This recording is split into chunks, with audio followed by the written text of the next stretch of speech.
buklet atau persyaratan apa saja yang harus dipenuhi. Nah, intinya kalau di LPDP itu kita harus sesuaikan dulu dengan persyaratan atau persyaratan minimal yang diminta oleh LPDP. Nah,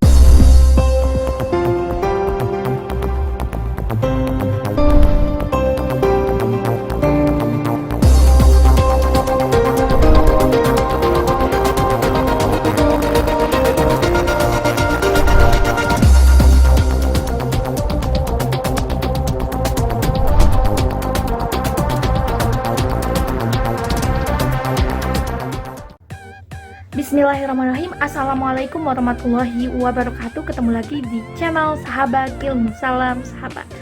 Oke sahabat sekalian, terima kasih yang udah like, comment, share, dan tentunya yang udah subscribe channel Sahabat Ilmu.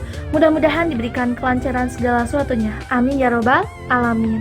Dan untuk sobat sekalian yang belum subscribe, ayo klik tombol subscribe-nya. Oke guys, di video kali ini aku akan men-share karena mungkin banyak banget yang bertanya. Kebetulan di bulan Oktober ini, tepatnya di tanggal 6 Oktober, LPDP sudah membuka pendaftaran. Nah, adapun jalur masuknya atau beasiswa apa saja yang dibuka bisa dicek di video aku sebelumnya guys. Oke, langsung saja. Di sini banyak yang tanya-tanya banget. Nah, dan masih banyak yang oke, saya mau ikut, kendalanya A, kendalanya B, saya bisa gak ikut dengan kondisi seperti ini, dan lain sebagainya.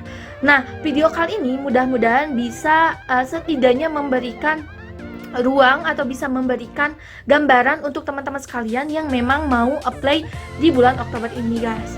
Oke, kita akan bahas langsung ke buklet ya guys. Simak videonya sampai habis guys. Ini dia buklet untuk beasiswa LPDP yang dibuka di bulan Oktober ini guys. Nah, di sini aku akan coba share mengenai isinya atau apa saja yang termuat di beasiswa pendidikan LPDP 2020. Di sini termasuk ke jalur program targeted group. Nah, di sini beasiswa pendidikan adalah beasiswa jenjang magister yang diperuntukkan bagi guru tetap pada sekolah di bawah Kementerian Pendidikan dan Kebudayaan, serta beasiswa jenjang doktor yang diperuntukkan bagi dosen tetap pada perguruan tinggi di bawah Kementerian Pendidikan dan Kebudayaan dan Kementerian Agama untuk mengembangkan dan meningkatkan kualitas guru dan dosen sesuai kebutuhan strategis Indonesia. Nah, jadi dari kesimpulan ini saya bisa menarik garis besar bahwa untuk beasiswa pendidikan ini diperuntukkan untuk dua. Pertama untuk guru dan yang kedua untuk dosen. Nah, untuk guru sendiri itu untuk guru tetap di bawah Kementerian Pendidikan saja. Nah, untuk yang jenjang doktoral, untuk dosen, yaitu dosen tetap, itu bisa dari Kementerian Pendidikan dan juga Kementerian Agama. Oke, next lagi. Ini tentang LPDP. LPDP berkomitmen untuk mempersiapkan pemimpin dan profesional masa depan, serta mendorong inovasi demi terwujudnya Indonesia yang sejahtera, demokratis, dan berkeadilan. LPDP menyelenggarakan program beasiswa magister atau doktoral untuk putra-putri terbaik Indonesia. Nah, apa itu beasiswa pendidikan? Di sini dijelaskan di sebelah kiri.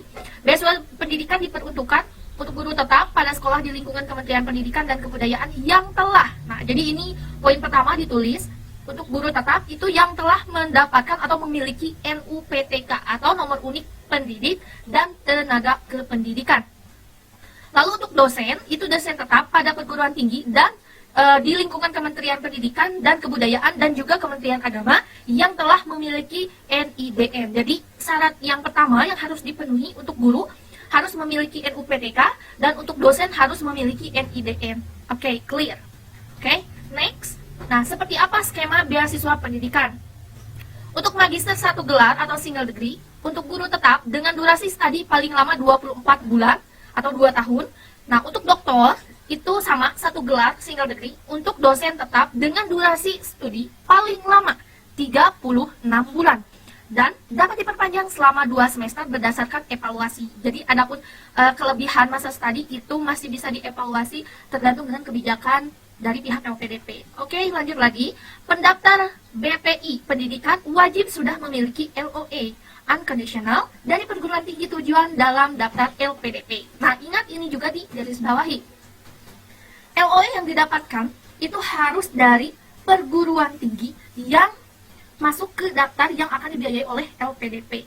Nah, untuk daftarnya nanti bisa dilihat di lampiran dari buklet ini.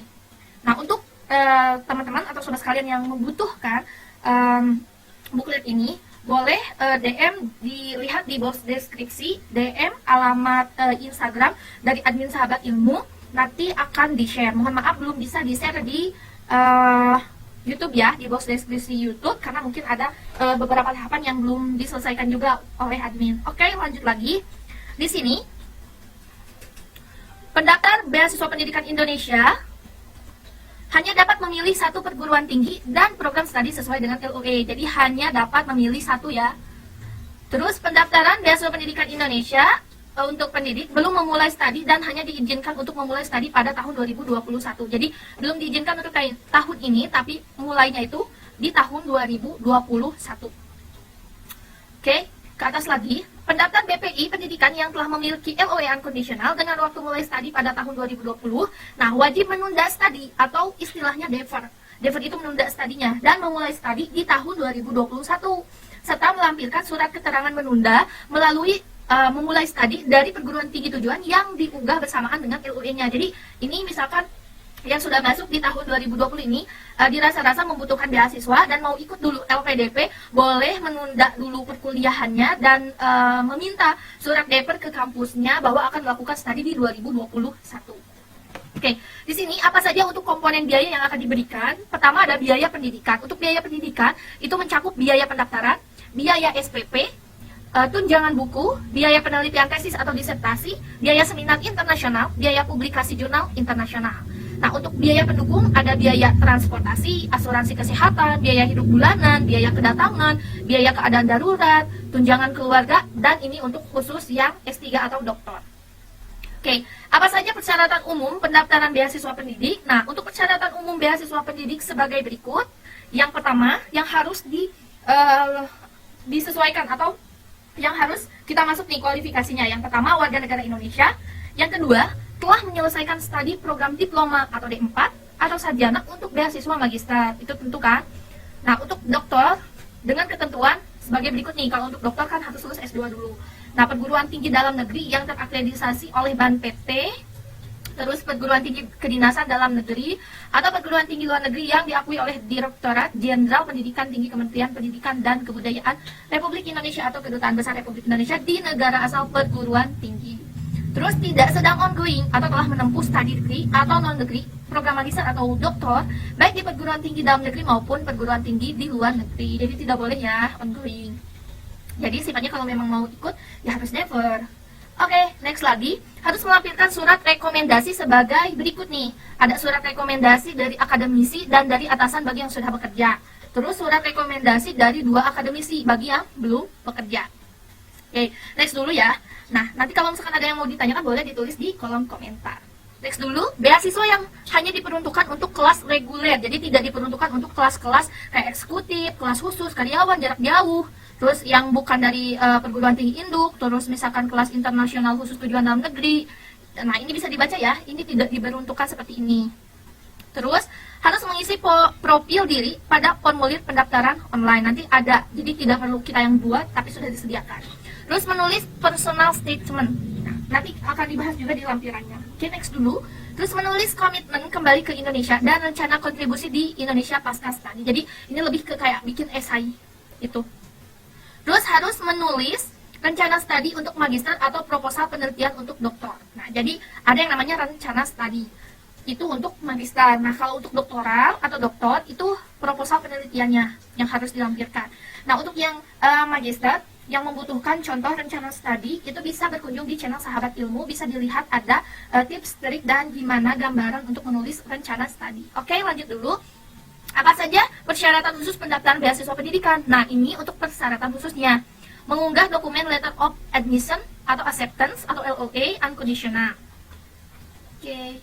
Nah, yang sesuai program studi dan perguruan tinggi tujuan, daftar LPDP pada aplikasi pendaftaran. Nah, memang di aplikasi pendaftarannya kita bisa memilih ya sesuai dengan apa yang dicantumkan oleh LPDP. Terus mengunggah surat izin mendaftar beasiswa dari pimpinan perguruan tinggi itu bagi dosen.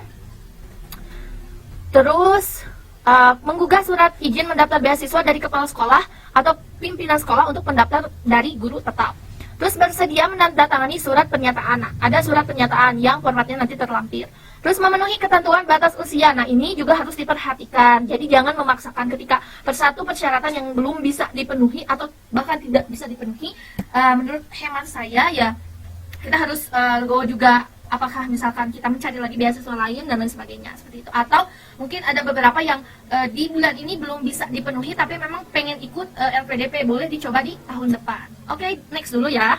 Nah, di sini untuk usia di per 31 Desember di tahun ini itu pendaftar itu kalau untuk magister itu paling tinggi 40 tahun. Nah, kalau untuk yang doktor itu usianya 47 tahun.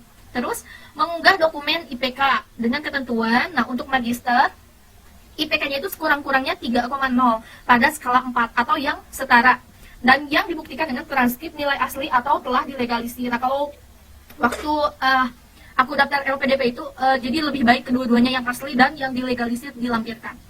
Terus pendaftar jenjang doktor memiliki indeks prestasi atau IPK pada jenjang studi sebelumnya sekurang-kurangnya itu 3,2 pada skala 4 yang setara, yang dibuktikan dengan transkrip nilai asli atau telah dilegalisir. Khusus untuk pendaftar jenjang doktor dari program magister penelitian tanpa IPK, wajib melampirkan surat keterangan dari perguruan tinggi asal. Nah, ada kan yang ngambil tadi magisternya itu penelitian yang tanpa IPK, kayak gitu. Next lagi, mengunggah dokumen sertifikat kemampuan bahasa Inggris, ini yang penting nih, yang masih berlaku dan diterbitkan oleh ITS. Nah, untuk skornya sendiri di sini, untuk pendaftar tujuan magister dalam negeri, nah skor minimalnya itu 450. Terus untuk tujuan dokter dalam negeri itu 500. Untuk yang berasal dari lembaga resmi juga ya.